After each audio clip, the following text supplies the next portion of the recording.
Adventist World Radio, the voice of hope. Radio feon'ny fanantenana na ny AWR.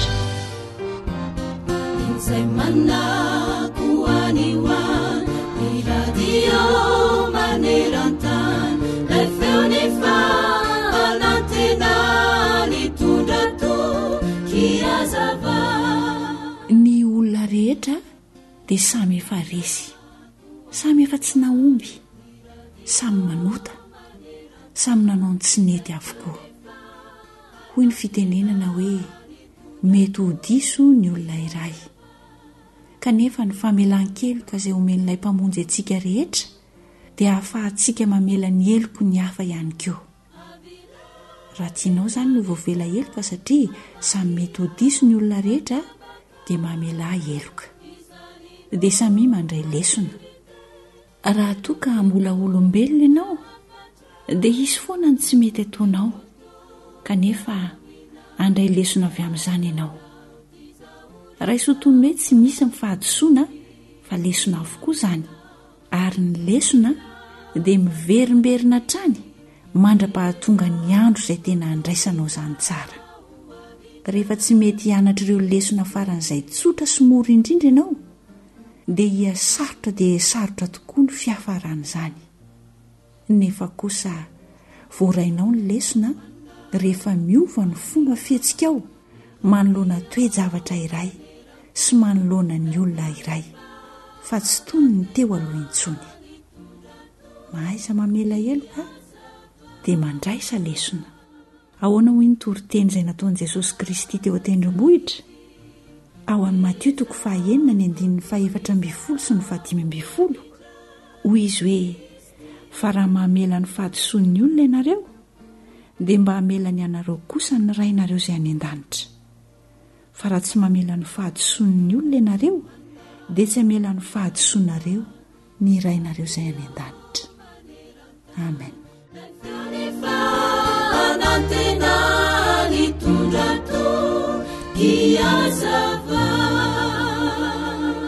Radio feon'ny fanantenana.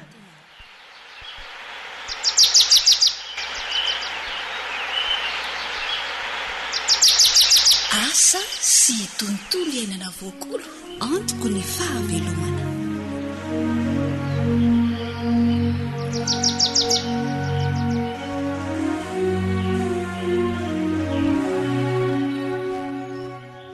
Miarabanao sady mankasitraka manohy an-trano manaraka ny AWR. Fandarana nkendrena indrindra na tsarana ny tontolo iainana misy antsika any nivony tantsaha ity fandarana ity. Anio aritsika dia iresaka fomba fambolena mangazo hafakely kanefa mahasoa kokoa. Enoy ane?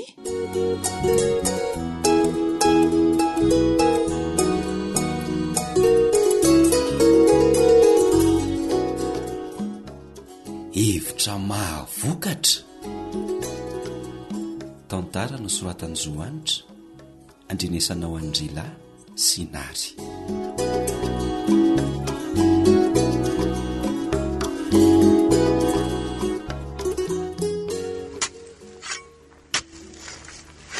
Mikarakara very moa. Ie, mikarakara kely e. Hita se ihany fa fambolena no asa ka tsy maintsy mitady izay ampitombo ny vokatra mandrakariva re Rabrio. Raha azoko tsara zany dia anamboarany mozezika ty lavaka ty o. Tsy anamboarana zezika tika, sa atao fanariana fako fotsiny. Amboleko ty Rabria. Ambolena inony ty lavaka be ty raha moa? Tsy lavaka be zany io Rabria, 10 cm monjany eny alalany ty e. De 2 metatra ny abeniko lavaka be makaiza. Fa inona no amboleny se amin'io e? Mangazo re Rabria. Mangazo? Fa kely tsy taka ny fanaondray ty fambolena mangazo ataony moty zany a. De io ve no fenona zezika? Fenona fatipatin-java-maniry aloha. Avy eo de rakofana tany, dia ambolena amin'izay ny tao mangazo. De mety ahazona vokatra mihoatra ny mahazatra ve ty volomangazo ataony sety sa andrakandrana fotsiny ihany aloha de ho iteo e? Etre fiainana ve de ho andrakandramana raboria?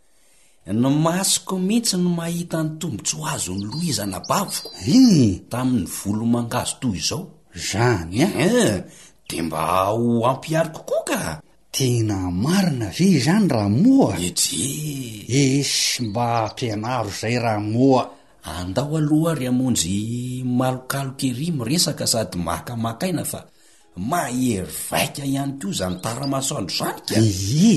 Sady iny mahatazatazana tsara. Fa iza no tazatazany raborie? Hitan'izay fa mbola mpitovo ny tena de tsy maintsy mba mitazatazana zay mety. Zay mety ho tolatezana.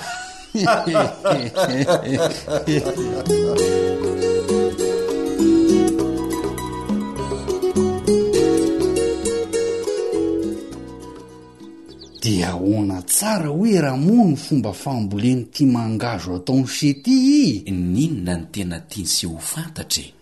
Ny tany sy ny lavaka aloha io efa tena mazava amiko. Fa ny tao mangazo ambolena ahoana? Ohatra ny fambolena mangazo rehetra ny tao matanjaka no ampiasaina. Ary nalaina tamin'ny karaza mangazo tsy misy aretina. Azoko tsara zay ka. De maso firy no ilaina amin'le tamangazo e? Maso 5 na 9 de efa mety de zao nanaovany se azy. Faritana amin'ny antsy madio ny faritra mibotsiny eo ambanin'ny mason'le mangazo. Eo ambanin'ny mason'le mangazo? De atao manodidina le tao mangazo ve iny famaritana iny se? Atao tandrifin'le mibotsina ihany. Ka zao maso 2 na 3 na 4 ny faritany se ary akaraky ny atevin'le nofo tany ambolena azy. Dia ahoana se tia? Manomana rihatra tainombolena amin'izay se.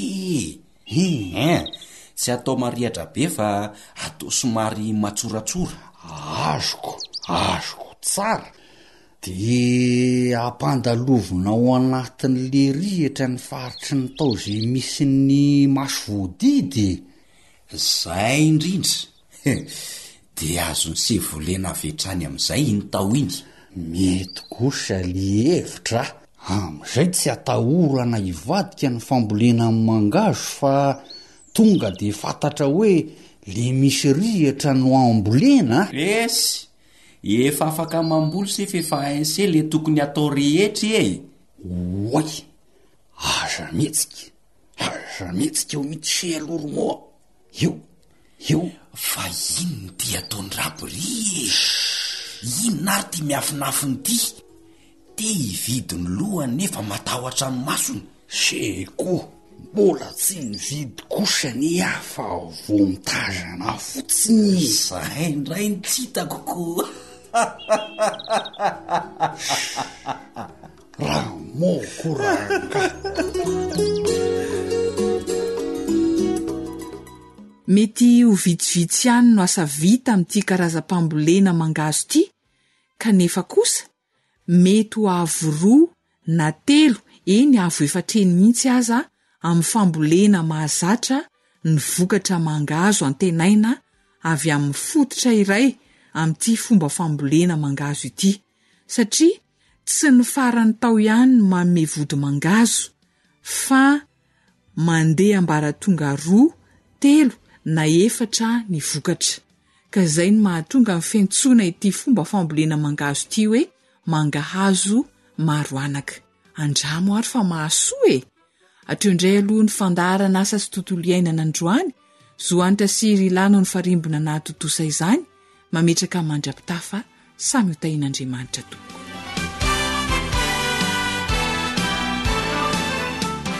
AWR Téléphone 034 06 797 62 033 07 170 60. AWR manolotra ho anao feon'ny fonantenana.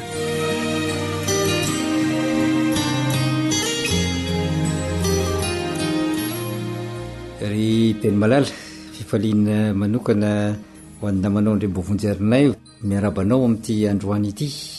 Misaotra an'Andriamanitra sika fa afaka manatanteraka indray izao fandaharana izao. Andeha hanondrika ny lohantsika hivavaka milohan'ny hamakitsika ny tenin'Andriamanitra.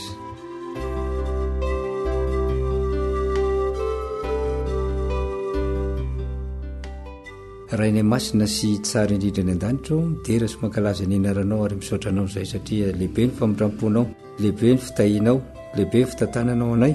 Tsy nataonao ny afina aminay ny zavatra rehetra fa amin'ny alalan'ny teninao dia omenao kosa izay rehetra tokony ataonay anaraka ny sitraponao.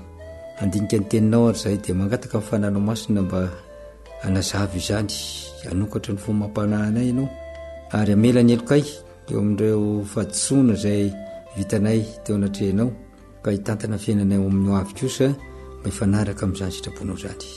Dia tonoana sy angataniny amin'ny anaranao Kristy izany vavaka izany. Amen.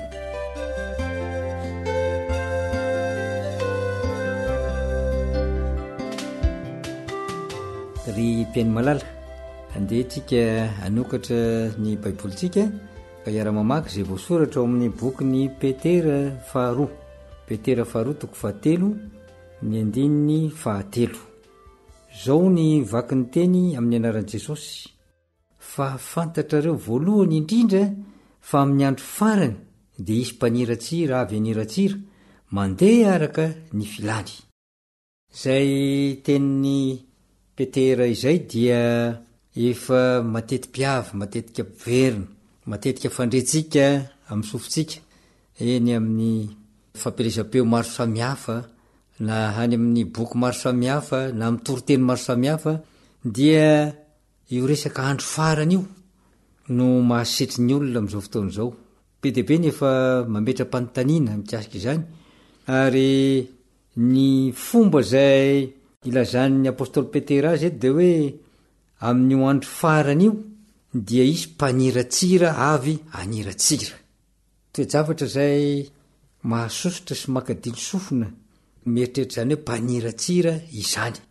Inona moa no tena tiany lazaina amin'izany mpaniratsira izany? Raha raisitsika amin'ny teny malagasy tsotra izao, ny olona izay maniratsira dia mandiso ny zavatra marina izy aloha ary manaraka izay dia manany ihany ny fahamarinana. Manaraka izay dia olona izay tonga mba hamily ny resaka tsy hijoro ho amin'ny fahamarinana. Raha misy miteny zavatra marina zany eo dia aviliny izay resaka izay ary lazainy mihitsy fa tsy marina izany. Manohitra misitsy ny fahamarinana. Eo amin'ny andininy 4 ma dia zao no lazainy Petera ao amin'ity Petera faharoa toko 7:4. Ireo olona ireo dia mandeha araka ny filany. Io fandehanana araka ny filana io dia mitondra zavatra maro izy io. Dikany hoe mandeha araka ny filany zany dia manao zavatra araka ny eritreritrao mba hafalifaly ny fonao sy ny sainao. Ka raha misy toe-javatra anankiray zany amin'ny manodidina anao iainanao eo dia raisinao iny araka ny fahalalanao azy, fahafantaranao azy, andrindrindrindra araka izay itiavanao azy. Dia hoy ny andininy 4 manao hoe aiza ny teny fikasana ny amin'ny fiaviany fa hatr'izay no dininrazana mandry dia maharitra tsy miova ny zavatra rehetra eny hatramin'ny nanaovana izao tontolo izao aza. Lalina zany teny zany Ireo olona mpaniratsiry ireo zany dia manao hoe ohatra ny tena tsisy zany fiavian'i Kristy zany amin'ny andro farany zany ary matoa misy zany fanontaniana zany dia efa nandre ireo olona ireo fa isy zany fiavian'i Kristy zany, efa mahafantatra mihitsy aza ny sasany kanefa mahatonga azy aniratsira dia satria tsy eo ilay faharetana. Ary inona ny mahatonga ny faharetana tsy ho eo moa ny faharetana dia zay tazany maso manodidina no manova azy. Ohatra nga raha misy ny olona metimety ny fiainany eo manodidina anao, tsaratsara kokoa ny fiainany, ary ny anao dia sarotsarotra sy manahirana, dia mivelona ny fanontanianao hoe fa izave zanak'Andriamanitra sa tsy zanak'Andriamanitra, ary mitsimbona tahaka ny voromanidina ve sa mihoatra, manome azy tokony ilaiko. Ary rehefa zany dia mipetraka amin'ny fanontaniana hoe raha tena ho tonga marina zany andro lehibe iverenan'i Kristy ka anolora ny fiaina mandrakizay zay misy zavatra mahafinaritra be deaibe, io moa no andraindrain'ny olona. Dia ny zavatra mahafinaritra hoe ny tanàna Jerosalema vaovao zay volamena ny lalana andehanana, vato soa sarobidy, emeralda, jaspi, ny rindrina ao amin'ny trano zay ipetrahana, ary mazava zany trano ipetrahana zany, dia tia no azo eo ny eo zany. Eny na izara dia mba maniry hoe raha androany ihany no tonga zany fotoana zany, dia mamaha olana betsaka eto amin'ny fiainako. Kanefa tsy midika izany fa tokony ametra-panontaniana indray, ametraka fisalasalana indray isika, ka anao hoe aiza ny teny fikasana ny amin'ny fiaviany. Ny olona kivy sy ketraka efa tsy manantena na inona intsony, dia vomafy indroa avoeny. Voalohany aloha dia ny fakiviana zay entiny eto amin'ny fiainana dia efa mahavony ny areti-po, mahavony ny aretina isan-karazany zay entiny miaina. Ary faharoan'izay ny tsy fananana faharetana sy fanantenana indrindrindrindra amin'izay fiaviany Kristy zay, dia mitondra azy ho amin'ny fahamaimaizana, ka izay no mahatonga azy hitady zavatra hafa mba hanatanteraka izay eritreriny sy filany izay. Ino moa ny filana mety ho dadiaviny zany? Dia ohatra hoe izay mahatsotsotra ny fiainana mba tsy ho fehezin'ilay tenin'Andriamanitra be loatra, na eo amin'ny fihinanany zany. Be deaibe moa ny olona efa milaza hoe azo hoanina daholo ny zavatra rehetra, ary ny mpanao siansy ihany koa dia manindry an'izany. Ilaina ny proteina, ilaina ny vitamina, ilaina ny zao zay hitany amin'ireny zava-padiana ireny. Faharoan'izay dia zao hoe mba ialana amin'izay fahamarinana mikasika ny sabata ohatra, dia mitady ny hevitra rehetra mba azahoana manao asa mandraharaha hitadiavam-bola. Ny sasany aza moa dia milaza hoe ka Jesosy ene izy mihitsy name hoe ina moa ny zavatra mety atao amin'ny andro sabaty, dia zavatra tsara manao soa, ka moa ve ny mamelona ny tena soa sa ratsy? Fanontaniana karazan-drazany tahaka zany no apetraky ny olona amin'izao fotoana izao, noho ny tsy fananana ny faharetana ao anatin'ny teny fikasana ny fiaviana eo. Ary dia lasa tena amin'ny tsy finoana tanteraka ireny olona ireny, satria tsy vitany hoe mametraka fanontaniana izy, fa mametraka ihany koa toe-javatra zay mahakivy. Dia hoy izy hoe fa atra zay no inondrazana mandry, dia mahatra tsy miova ny zavatra rehetra eny hatramin'ny nanaovana izao tontolo izao aza. Lalina ne zany fitenenana zany.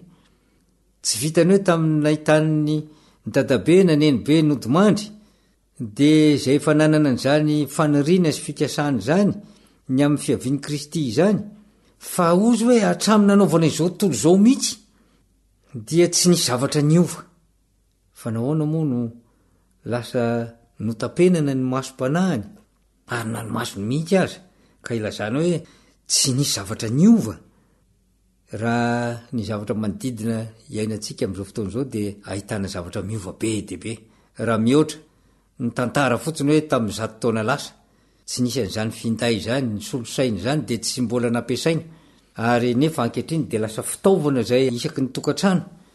Ary zany fandehanany fotoana rehetra zany nefa dia mitondra ho amin'ny fahitana zay efa nomena tamin'ny mpaminany Daniel. Fa ny mpaminany Daniel dia efa nampilazana amin'ny toko 12:7 manao hoe hitombo ny fahalalana. Ary zay no marika zay afantarana fa mirimorimo ho amin'ny fanatonany fiaviany Kristy ny zanak'olombelona amin'izao fotoana izao. Ka moa ve tokony apetraka ary zany fanontaniana izany hoe aiza ny teny fikasana ny amin'ny fiaviany? Ry mpiaino malala, tsy fotoana zay ametrahana fisalasalany antsony ny amin'ny fiaviany Kristy zao. Tsy fotoana zay tokony ametrahanao fanontaniana ny amin'ny teny fikasana intsony izao, fa kosa fotoana fiomanana ho am'izany fotoan-dehibe zany. Fa tahaka an'ireo virjina dala zay mba niomana ihany mba hitsenany mpampakatra, kanefa nanao fiomanana tsy ilavorary, fa nanjary nisy banga teo amin'ny reo solika zay tokony netiny. De tahaka zany ihany koa ny iainan'ny zanak'Andriamanitra sasany am'izao fotoana zao. Ny tontolo iainantsika am'izao fotoana zao dia mitady ampanalavitra antsika ho amin'ny fanadinona n'ireo teny fikasan'Andriamanitra zay misy marobe, ary teny fikasana zay miatanteraka hatrany hatrany, isaky ny mivoatra ny tonga ny taona anankiray vaovao dia misy zany fiovana izany. Koa ny lesona zay horaisintsika dia tsara raha toka mandray ny teny araky ny voalazo amin'ny 5:5 eto amin'ty Petera 2:7 de zao ny voalazo ary ny faharipon'ny tompontsika de ekeo ho famonjena tahaka ny voasoratry Paoly raha la malalatsika taminareo koa araky ny fahendrena nomena azy. Manana faharetam-po ny tompo ny amin'izany fiverenany zany, ary ny tontolo iainantsika dia mitarika kosa ho amin'ny tsy fananana faharetan'ny fo. Koa anio ry mpiainy malala dia aoka angataka amin'ny fanan'Andriamanitsika mba hanana zany faharetan'ny fotsika zany, hanana faharetam-po tanteraka tsika mba hiazona tsika zany finoana zay fananantsika hatramin'ny voalohany. Fa Kristy dia tsy maintsy ho tonga, Kristy tsy maintsy hiverina, ary tsy maintsy farana ny tantaran'ity zao tontolo zao ity, na hoela na hoaingana. Dia mirary indrindry zay miralahy na manao andrem-bovonjy arinay sy na mananary zay mikirakira ny vata maro bokitra mba hanananao zany faharetam-po zany, ary ny tompo anie hanomeny fanahany mba hanampy anao ahazoanao miazony izany. De manao velomanao amin'ny fotoana manaraka, veloma toko.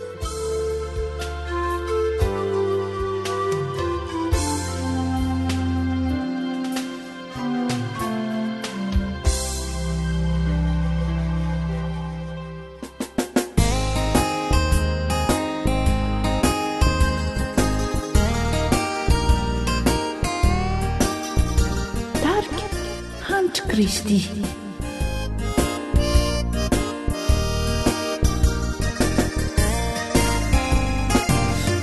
lasarotraza ny fiainana antany aza mitanondrikiana eny fanary manao sesilany ny olana mahazo ana azavarina misentotomany ny masonao andrandra fany ao ambadikizao de fiainam-baova ko mahereza ianao isaina tanjaoka ny akivina iala na de mahery aza ny alondrano ny fitodina jereo no izo atrany nity ko de matokifa Jesu de anampiana auka isandra tratrai ny babaka. Ankoatra ny fiainoana amin'ny alalan'ny podcast dia azonao atao ny miaino ny fandaharany radio AWR sampana teny malagasy amin'ny alalan'ny Facebook isanandro amin'ny ity pejy ity AWR feony fanantenana. Ny lalana hitondrany mpamonjy tsy ho takatry ny saina na de hiverina ho mafindrindra de mety ahasoana atao vimby ao an-tsaina hatrany fizy de mielitrana fantany zay mahatsara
manenede kude matukifa jeso de anampiana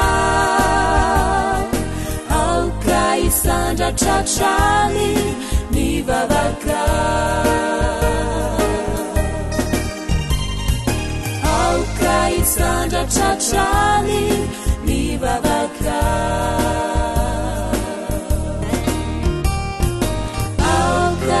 Sandra Trachani Nivavaka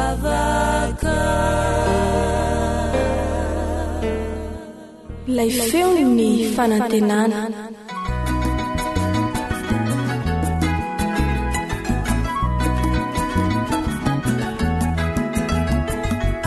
Fasalamana Fuanuakalena Kulukulu Isanam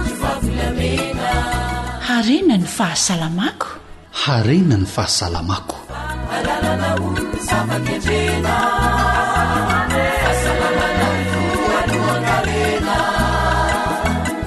Tandrovy ny fahasalamanao. Tsy diso safidy akorenao fa tena ny fandaharana rena ny fahasalamako tokoa no arahinao zao. Mankasitraka mandrakariva ny fahaliananao miaraka amin'ny AWR. Ka manahoana ny fahasalamana? Andao isika hivavaka ho an'ny fahasalamantsika.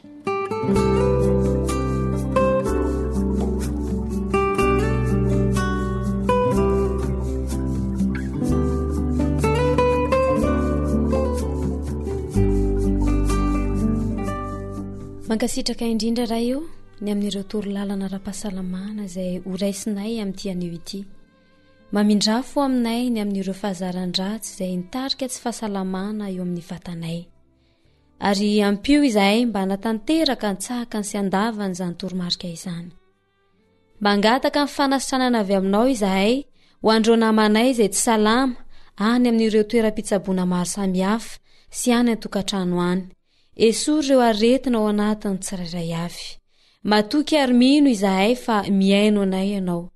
Amin'ny anaran'i Jesosy Kristy no angatahanay izany vavaka izany. Amen.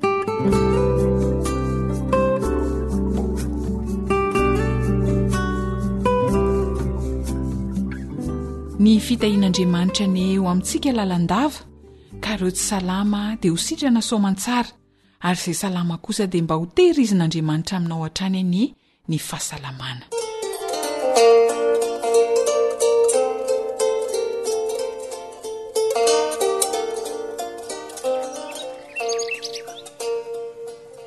Aloha mba hoeto kely ry Selestin fa ienjana be ty fikarantika. Kay, vizana be mila tsoafa mamindra mihitsy zany ny tongotro. Enao koa zany marity de lalina mihitsy ka. Zavy efa mitondra gony de mbola asainao mivingotra arina eny keo. Eo hoe momba hoeto fa manahitaina mafy anie zany tongotro zany. Sady enao koa anie lehilahy mbola matanjaka e. Ao fa rehefa afaka ty vekaranty de raisiko ihany miariko e. Aza mandokandoka eo fa sany efa nahazo taona zao ihany no hoeto aty fa mareto tononkolo iretsy tena kely aina ka. Manahitaina fa tsy kely aina zany. Ary andao ianao mandeha eo alohako eo.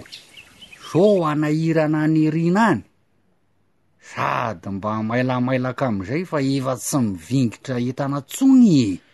Ry Selestin koa tsy ampahafirin'izay matanjaka dia mba be vavy eo.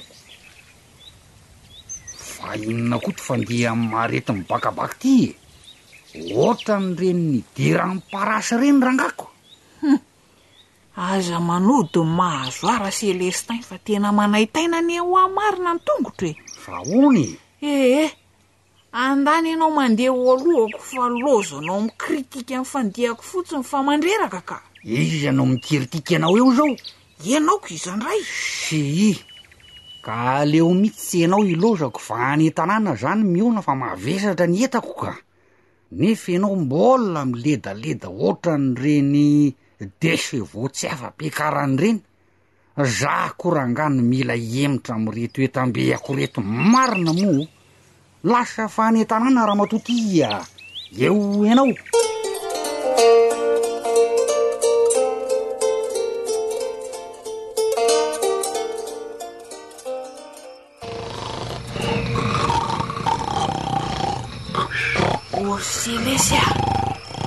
Selesy Celestin mba mifoaza kely aloha de otrory kely ny tongotro fa tena manaitaina mafy mariny. Sy ry mary tokoranga manapatoromaso ka miomenaka anaovako azy ka mila orona kely mihitsy anefa tsy hosorana menaka fotsiny e. le raha matoty le retsy ny ampiala eto ampandrina mihitsy ny tena tanjony a tena marina moa ka marary mafy rery Celestin fa za ve de anao fananina naitranao raha aritro e. ao e moramora ihany raha Celestin sody mba nioritra kosa ary tianao e na mety folaka tsisy an'izany fa eto ety ve de ho folaka na nioritra ary sody tratrany goty amin'ity fitiavana taovakena raha misy ve ny tokony ho tratran'izany tsy enao io naona ny enao tsy vitany hoe titaovakena fa hoanina daholo koa ty sakafo makarary rehetra ty enao mihitsy ny tokony ho voan'izany ka io raha matoty ny vokany ihany no ahitana azy zanga zao midraikodraikotra anao io salamy raha Celestin ka fa maninona tokoa ary ahy tena tsaroko tsy nioritra na folaka izany ka mariny tony ratsako tony mibavy tosomenaka alory Celestin fa tena manaitaina mafy mariny marety tena hitako fa aretinatitra angampo ty mahazo anao tika antitra hoany aretiny efa nahazo azo taona fa reraky ny asako no zany ve de ho izany sady tokoa ve ty mahazo ary ty Celestin enao ve ka raha zao ny aretinantitra tsy jaly mandra-pafatiko tombatombana ihany ny ahazany ry marety fa zao noho izy andana aloha mamonjy dokotera dia any ianao malala ze manjoanao tena rapitsy vao mangiran-dratsy mihitsy de efa hoany fa marary ary Celestin asami matory am'izay aloha fa tsy tafavo maraina io raha andeha amonjy an'izany dokotera vo maraina zany de zao mba efefio eo aloha fefa hoany amin'ny dokotera ihany zany fa aza de minainaina fa vo makeny io marary ho ahy tena mariny matory fa tsy anaitranao tsony ahy efiko ny hafa aza be politika eo matory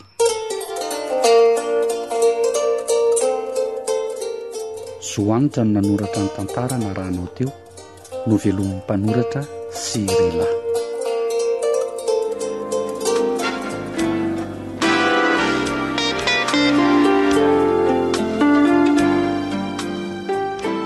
rehefa manomboka me mitombotombo taona ny olona ray dia toa ohatrany hoe lany menaka ny vatana ho ireo ray aman-dreny izay efa lehibebe fa manaintaina ny tonontolana. Misy seo sasantsasany aza manjary miratsy mihitsy ny bika, lasa toa misy klema tsy afa-metsika araka ny tokony ho izy ny olona anankiray. Dia ao ireo miteny hoe aretinantitra e. Inona tokoa ty aretiny nahazoazo taona resahana eto ity. Andao ny dokotera no asaintsika iresadresaka mahakasika izay miaraka amin'ny namana Rila.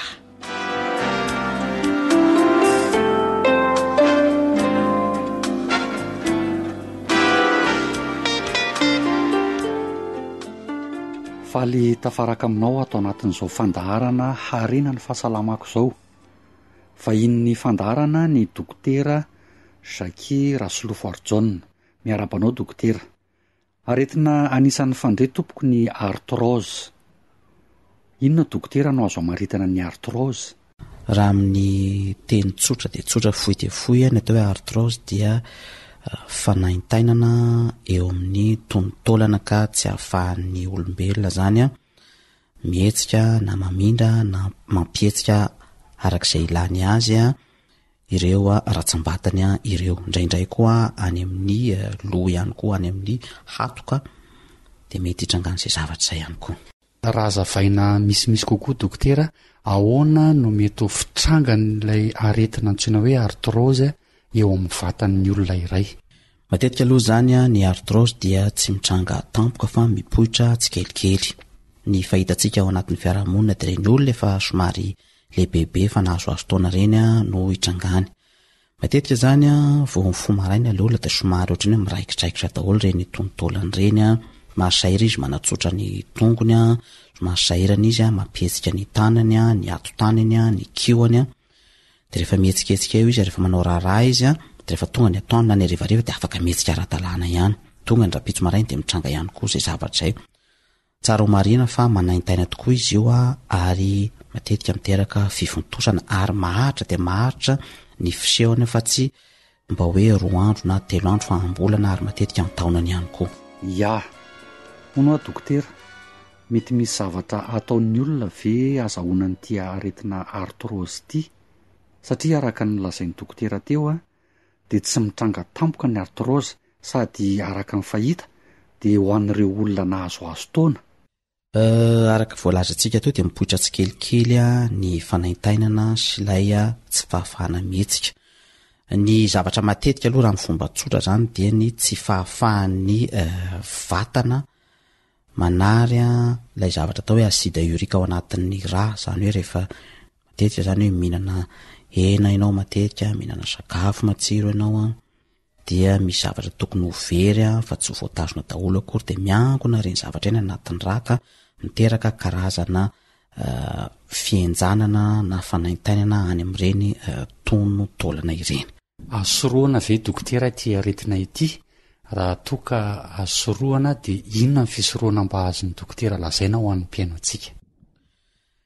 Matetika moa zany efa mpiankotritra ilay aretina vao taitra ny olona satria izy io tsy dia hoe aretina manaitra amin'ny voalohany zany. Matetika zany tsy dia tena misy fisoroana mialola izy fa matetika fitsaboana ihany no atao. Misy koa karazana olona zany mora tratran'ireny artrose ireny. Matetika moa zany ny dokotera akoatra ny fitsaboana izay efa misy amin'izao fotoana izao azo hitsaboana azy tanteraka dia ezahana ilay olona mba hanana sakafo faran'izay tsotra dia tsotra, zany hoe tsy dia matsiro loatra, tsy dia betsaka hena loatra, tsy dia betsaka zavatra haingitraingitra be loatra zany fa mihinana voankazo be dia be, mihinana rano, mihinana legioma ary atao mahalana dia mahalana ny karazan-kena izay indrindrindra manome an'ireny ataontsika hoe asida urika ireny. Raha toa ary dokotera ka misy mpiaino antsika sanatry ny vavaka efa hiaran'ity aretina ity, inona no torohevitra omena azy ireny mandra-pahatongany any amin'ny toeram-pitsaboana izay ho alehany? Raha ohatra moa zany ka misy olona tratrany atao hoe artrose zany dia tsy dia tokony ho taitra satria tsy dia hoe aretina mahafaty eo no eo fa tsy maintsy tokony anatina toeram-pitsaboana ihany koa izy dia arak'ilay nitenentsika teo efa misy dia misy amin'izao fotoana izao ny karazana fanafody fomba fitsaboana na tsy ataontsika hoe mahasitrana tanteraka ary dia mba manalefaka an'ilay fanaintainana mba hahafahan'ilay marary manana toe-piainana na hoe fomba fiaina ara-dalàna mitovy amin'ny olona tsy tratran'ny artrose. Saingy tenena mialoha fa maharitratra ihany ny fitiretena an'io artrose io maro dia maro ny fomba hahafahan'ny toeram-pitsaboana sy ny dokotera mitsabo an'izy ireny ary mba afaka mba miaina sahala amin'ny olona rehetra ihany ilay marary rehefa manaraka an'ilay fitsaboana ara-dalàna izy. Amaraparana ny resadresaka tsika dokotera, misy afatra tiana ho ampitaina amin'ny mpiaino antsika ve mahakasika ny aretina artrose? Ny afatra angamba dia miezaka ny olona rehetra zany mba tsy dia ho ngeza be loatra, mba tsy dia hatavy, mba tsy dia hinana zavatra hoe matsiro be loatra, mba tsy dia ho tia ena be loatra mba hanao sakafo tsotsotra arak'izay azo atao, ary indrindrindra ny finanana voankazo be de be dia anisan'ny fisorohana tsara de tsara mba tsy hipoiran'ny atao hoe artrose. Mankasitraka indrindra dokotera. Ry mpianakavy, mihinana sakafo ara-pahasalamana, voankazo isan-karazany dia ho voasoroka ny aretin'ny taontaolana.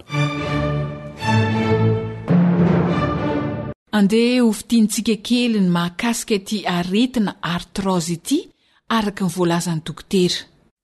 Anisan'ny aretina mitranga rehefa melehibebe ny olona. Tsy voatery ny olona rehetra nefa nitratra n'ity aretina ity na hoe ny antitra rehetra. Ny fanaintainana eny amin'ny tontolana izany ny tena tranga hita matetika amin'ny artrose, indrindra eo amin'ny valahana sy ny lohalika. Ny tranga izay hita matetika dia ilay fanaintainana izay tena misongadina. Somary mijanona izy rehefa makaina ny olona, dia avy eo manaintaina be indray rehefa hariva avy ny asa mafy nandritry ny tontolo andro. Ny zava-doza amin'izy ity dia izy mety hanimba ny bika. Lasa misy klema kely izany ny vatana, satria somary tsy afa-mihetsika araka ny ilana azy tsony ireo ratsana. Ndresahana teo fa tsy ny rehetra ny tratran'izy ity rehefa miantitra, izany hoe ny zavatra natao izany na azona azy, inona ary izany araka ny filazan'ny dokotera. Sakafo hohanina, izay ny tena anisany ahazona ity artrose ity.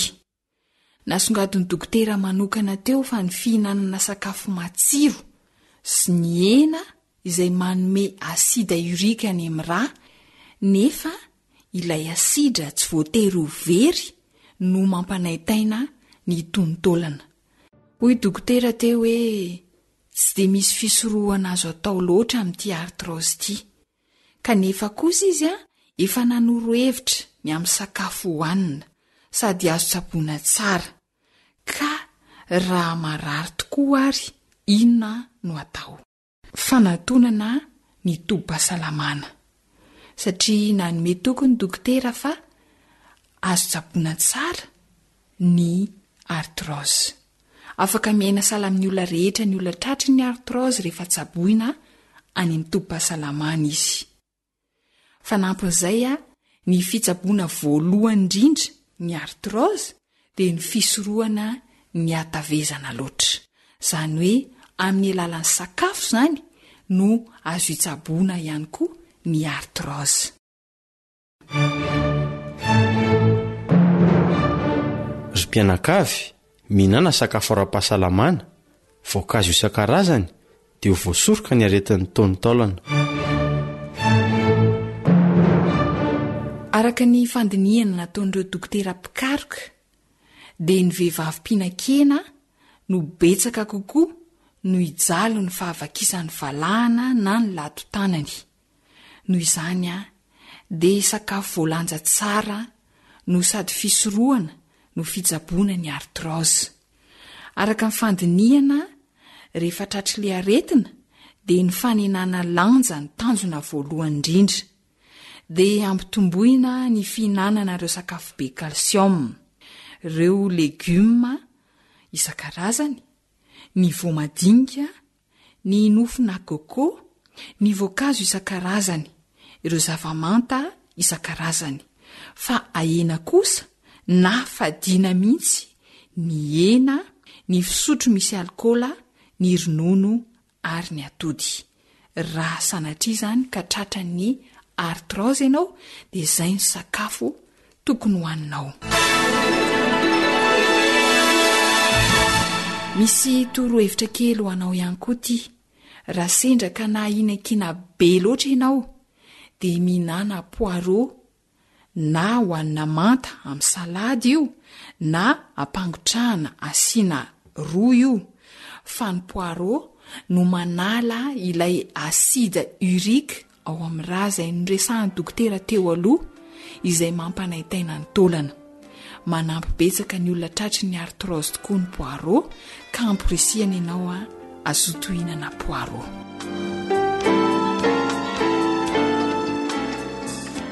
dia izay indray ary ny androany isaorana indrindra dokotera Shakira Slofortson ny zara izay mahasoa any malagasy ankasitrahana ihany koa enao mpiaino manjoy hatrany ny fandaharana.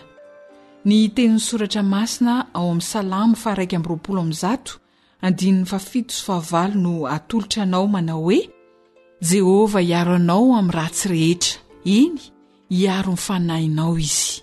Jehova hiaro anao na mivoaka na miditra hatramin'izao ka ho mandrakizay. Ho tanteraka amintsika tokoa anie izany tenin'Andriamanitra izany. Zoanitra sy ry lahy noho ny farimpona na totosa ny fandaharana renan'ny fahasalamako. Samy ho salama ho tahian'Andriamanitra tompoko.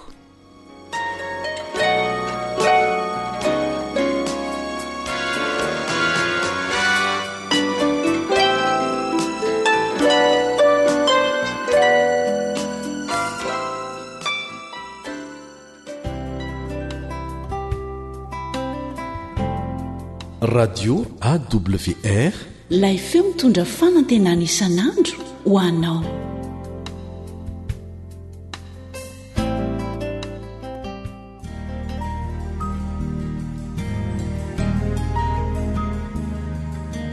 Fananteninao no fahamarinana.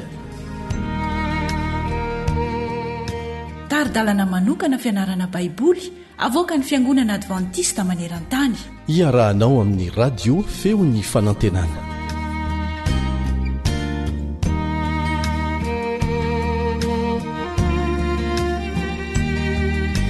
Finaritra ry namako mpiara-mianatra ny soratra masina. Ny fiadanan'i Jesosy anie ho aminao sy ny ankonanao. Ny namanao ry Sara Andrianjatovo no manoloananao amin'ny alalan'ity onjam-peo mahafinaritra ity. Ao anatin'le hoe mahay mitantana ao anatin'ny fotoan-tsarotra isika. Dia efa nahita lohateny maromaro isika. Fa mitian'ito indray zany hoe ahoana indray zany rehefa tsy afaka hividy na tsy afaka hivarotra isika. Ahoana indray rehefa tsy afaka hividy sy tsy afaka hivarotra isika. Andao aloha isika hivavaka.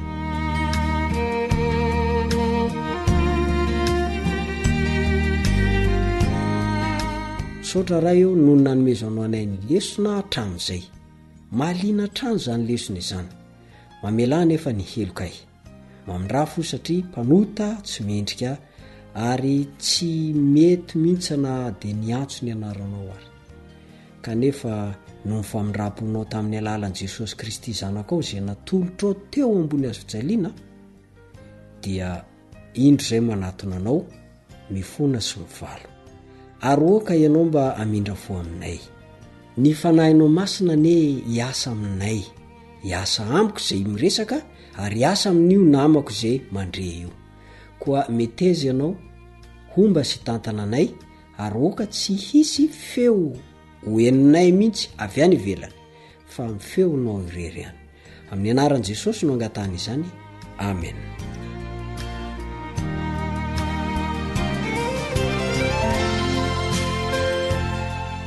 Sary mampivarahontsana no aseho amin'ny baiboly momba an'izao tontolo izao. Ary io sary io dia meloa indrindra ny havian'i Jesosy fanondroindray eny amin'ny rahoan'ny lanitra. Miresaka momba ny andro fahoriana izay tsy nisy tahaka azy hatramin'izay eo amin'ny firenena eto amin'ity tany misy antsika ity, ny bokin'i Daniela 12:1. Daniela 12:1 misy an'izay. Raha everintsika ny amin'ireo andro pahoriana sasany tamin'ny lasa, efa niainan'izany tsika menakavy, dia every fa ho ratsy kokoa zany no ambara araka io andininy io. Ary ny baiboly tsy mandainga, ny faminaniana tsy maintsy tanteraka, na tiantsika na tsy tiantsika. Ny bokin'ny Apokalipsy ihany koa dia manondro ireo fotoan-tsarotra meloa indrindra ny fiheveranan'i Jesosy Kristy eo amin'ny rahoan'ny lanitra. Andao angesika ijery izay voalazan'ny Apokalipsy 3:12, ny 1:12 ka hatramin'ny 7:12. Apokalipsy 3:12, ny 1:12 ka hatramin'ny 7:12, izay hovakintsika amin'ny anaran'i Jesosy.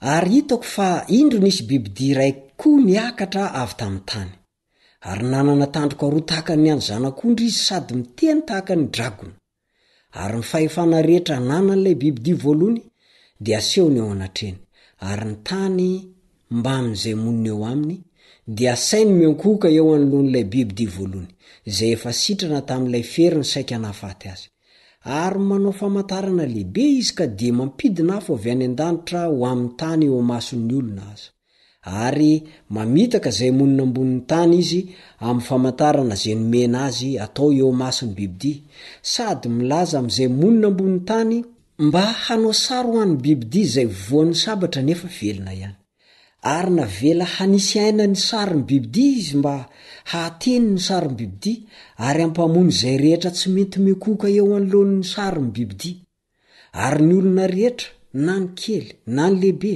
na ny manan-karena na ny malahelo na ny tsy andevo na ny andevo dia ampandraisy ny marika eo amin'ny tanany ankavanana na eo amin'ny handriny avokoa mba tsy hisy azo ividy na ivarotra afa-tsy izay manana ny marika dia ny anarany bibidia na ny isan'ny anarany dia mipetraka ny fanontaniana hoe ahoana moa zany no ifandraisan'ny arabola amin'ny fanenjena amin'ny andro farany tsy afaka ividy tsy afaka ivarotra dia apetrao anie ny fanontaniana ampahany amin'ny fiainantsika kehitriny moa no miodikodina amin'izany hoe fividianana sy fivarotana zany ny asantsika azany amin'ny lafiny ray dia fivarotana amin'ny fotoanantsika tsarovy tsara fa isika miasa mikarama io inona ny asanao mivarotra amin'ny fotoananao anenao aminazy io ianao mandeha mamonjy bro io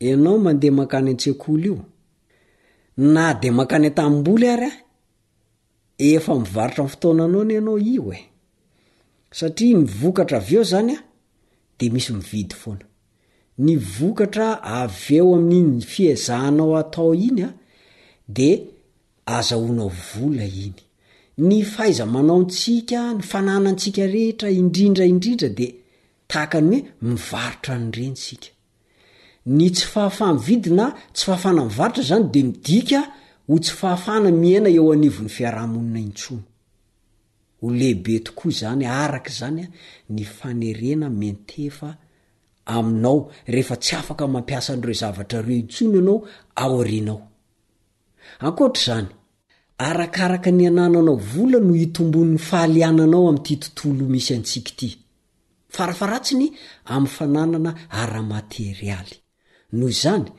azo antoka mihitsy fa iamafimafy kokoa ny fanerena hifanaraka amin'ny toe-javatra misy noho izany ahoana ary no iomanantsika hiatroka an'izany fotoan-tsarotra tsy maintsy ho avy zany miomana sika ankehitriny mba azo antoka noho ny fahasoavan'Andriamanitra fa tsy andevo ny volantsika sy ireo zavatra ny tany isika raha ny fikitra tamin'ireo vola aman-karena ireo zavatra ny tany sika dia farany hijaly indrindra rehefa tonga izay fotoan-tsarotra tsy afaka ividy tsy afaka ivarotra izay raha tsy mifamatitra amin'ireny sika kehitriny izany hoe tsy andevoziny ireny dia tsy hifamatitra aminy ihany koa ary tsy voafatotra ireny amin'izay fotoana tsy maintsy hamoizana azy izay amin'izay fotoan'izay manko dia iseho le hoe tena nahatoko marina teo anatrehan'Andriamanitra venao tamin'ity anio ity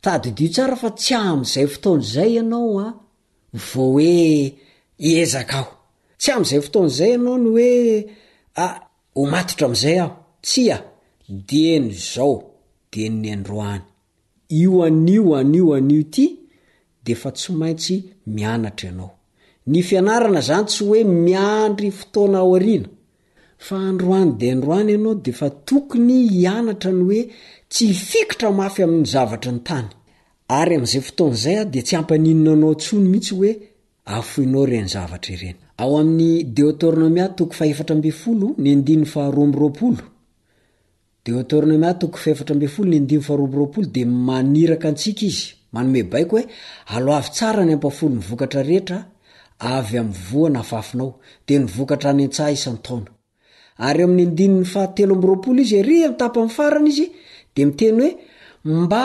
hianaranao hatahotra ny Jehovah Andriamanitra ao no azavain'andriamanitra tamin'ny alala mosesy fa ny ray amin'ny antony nanorenana ny rafitra momba ny ampafolony ny antony andoavantsika nyo ampafolony io zany dia ny mba hianarantsika ny atahotra an' Jehovah Andriamanitsika ny mandrakariva.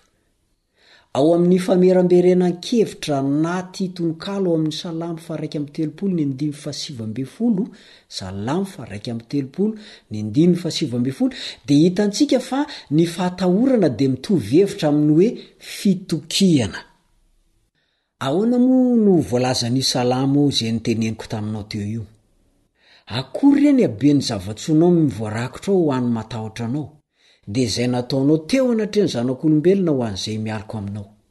Izay izy amin'ny dikateny protestant. Fa ny dikateny New King James Version dia izao no teneniny.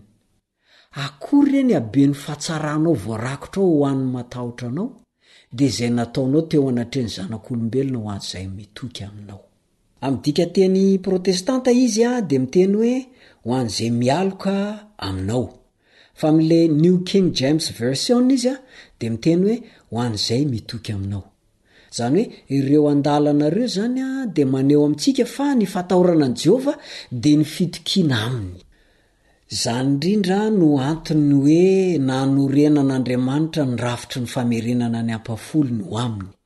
Mba iarovana antsika amin'ny fitiavan-tena ary ampirisiana antsika ihany koa hitoky aminy fa hanome izay rehetra ilaintsika izy. Zao anefa na dia tsy manome antoka velively ny toeran'ny olona matoky amin'ny farany aza ny fahatokiana amin'ny ampafolony dia azo antoka kosa fa ireo izay tsy mahatoky, ireo izay mpivadibadika androany mandoa amin'ny rapito tsy mandoa, le tsy azo atokisana eo amin'ny fandoavana ny ampafolo-karena zao dia izao hisedra zavatsarotra izy rehefa ho tonga io fotoana tsy mahazo mividy sy tsy mahazo mivarotra io. Koa tadidio tsara zany fa mba ahafahanao miomana hiatrika an'izay fotoan-tsarotra farany tsy maintsy ho atrehanao zay amin'le hoe tsy mahazo mividy tsy mahazo mivarotra dia ny androany ianao dia aseho hoe amin'i Jehovah fa olona azo itokisana ianao, olona tsy mivadika aminy ianao, olona manatanteraka ny teninao teo amin'ny ranony batisy ianao, olona azo ny anteherana ianao eo amin'ny asany. Zay ihany dia tsy anana olana ianao rehefa ho avy izay fotoan-tsarotra farany tsy maintsy diaviny zanak'olombelona rehetra zay. Mametraka ny mandra-peona indray ny namanao ry Sarandrenjatovo ary mirary dia mirary ny ahitanao ny soso mahafinaritra. Mandra-peona tompoko.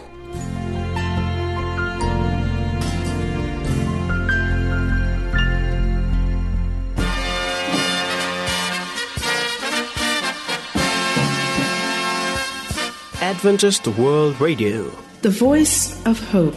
Radio feony fanantenana.